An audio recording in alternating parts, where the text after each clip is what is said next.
state of Spain has Gracias. been in the front line of the defense of the interests of the Palestinian people, and that is something that we cherish very positively. David? Gracias. Right there. Good afternoon, sir. David Halliburton, Fox News. Monday will be the two-state solution and continuation from July.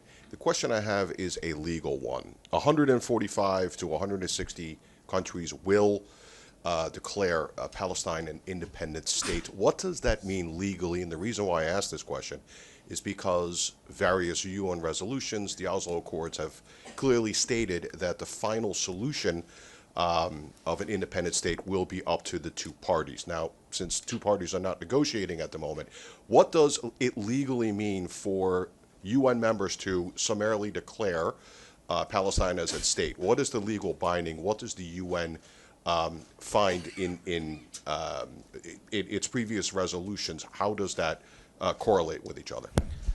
Well, as I said, the UN, as the General Assembly, has recognized the state of Palestine. He is an observer in the UN, and obviously, in that regard, the fact that a larger number of states does the same strengthens that position. But obviously, one thing is to recognize the state of Palestine. The other thing is the state of Palestine being able to fully exercise the rights of sovereignty, and I know that we are very far from that situation at the present moment. And I hope that there will be a serious negotiation leading to that. You, Kyoto? Thank you, Stefan. So good to see you again, Secretary General. My name is Yu from Kyodo News, Japanese news agency. So my question is about the reform of Security Council, so especially about the veto. So what do you say that you are so stressed. So what do you think about the veto in terms of reforming? Thank you. First of all, I believe the Security Council reform is something that makes full sense. Security Council has a composition that doesn't correspond to the world of today. It corresponds to the world of 1945.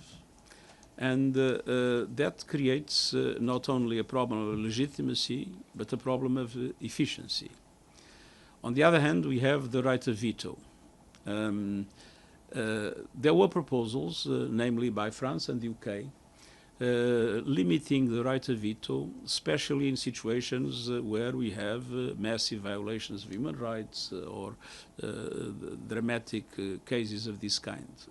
And I see with sympathy that proposal, but of course it's up to member states to look seriously into the reform of the Security Council. The one thing that I can tell you is that I believe I'm the first Secretary General that talks all the time about the need to reform the Security Council.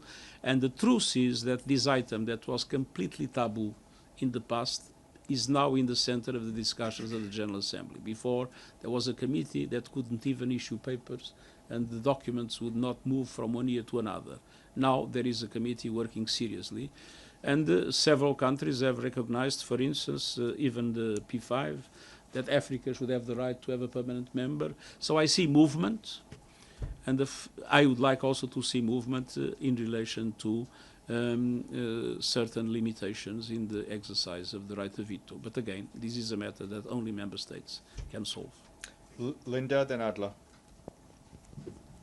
Thank you. Raise your. Yeah. Here. Linda Fasulo for NPR, the UN. My question is going back to Gaza. Mr. Secretary General,